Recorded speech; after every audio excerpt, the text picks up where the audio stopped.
Champions লিগে penalty save শুধু এই একবার নয়, এ পর্যন্ত রুখে দিয়েছেন 15টি পেনাল্টি। অথচ আর্জেন্টিনা দলে এত বছর থেকে মাঠে নামার সুযোগ পাচ্ছেন না। বলছি জেরোনিমো রুলির কথা। এক সময় যিনি ছিলেন ক্লাবের বল বয়, সেখান থেকে উঠে এসে হয়েছেন শীর্ষ পর্যায়ের গোলকিপার।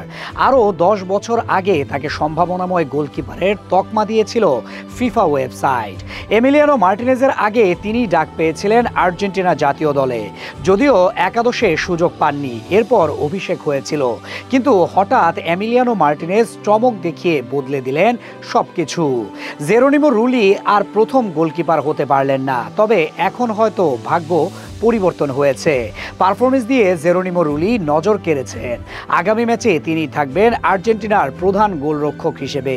তবে এই যাত্রাটা সহজ নয়। 6 ফুট 3 ইঞ্চি লম্বা এই গোলকিপারের বয়স এখন 33 বছরে পৌঁছে গেছে, কিন্তু তার পারফরমেন্সে বয়সের ছাপ নেই। দিন দিন আরও বেশি চমক দেখাচ্ছেন। 2024 সালে যোগ দিয়েছিলেন ফ্রান্সের ক্লাব অলিম্পিক মার্সেইতে। এখন সেখানেই খেলছেন দলের প্রথম গোলকিপার হিসেবে। সর্বশেষ চ্যাম্পিয়ন্স লিগের ম্যাচে পেনাল্টি সেভ দিয়েছেন আটলান্টার বিপক্ষে। এ নিয়ে তার পেনাল্টি সেভ দাঁড়ালো 15টি, যেই পরিসংখ্যান খুব কম গোলকিপারের আছে। তবে জেরোনিমো রুলির যাত্রা সহজ ছিল না। তিনি ছিলেন আর্জেন্টিনার এস্তুদিয়ান্তেস ক্লাবের সাধারণ এক বল বয়। এরপর সেই ক্লাবেই গোলকিপার হিসেবে খেলার সুযোগ পেয়ে যান। সিনিয়র দলে মাত্র 1 সিজন খেলার পরেই তার ডাক আসে ইউরোপে। রিয়াল সোসিয়েদাদ, ভিয়ারিয়াল, আয়াক্স সহ অনেক নামি দামি ক্লাবে খেলেছেন। এখন তার ঠিকানা অলিম্পিক মার্সেই। আর্জেন্টিনার জাতীয় দলে উপস্থিতি অনেক আগে থেকেই রয়েছে। 2016 সালে অলিম্পিক দলে ছিলেন, এরপর 2018 সাল থেকে সিনিয়র দলে সুযোগ পেয়েছেন।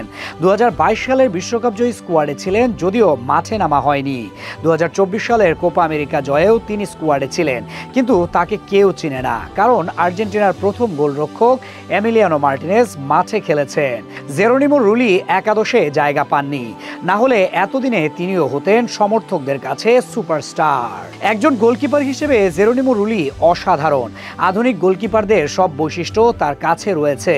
পায়ের কাজে দক্ষ, ডিস্ট্রিবিউশন ভালো এবং ব্যাকলাইন থেকে খেলা গড়ে দিতে পারেন।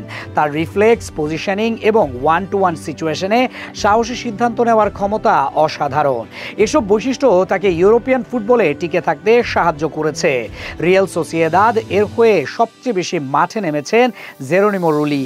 এরপর আয়াক্সে তার সময়টা ছিল সংক্ষিপ্ত কিন্তু কার্যকর।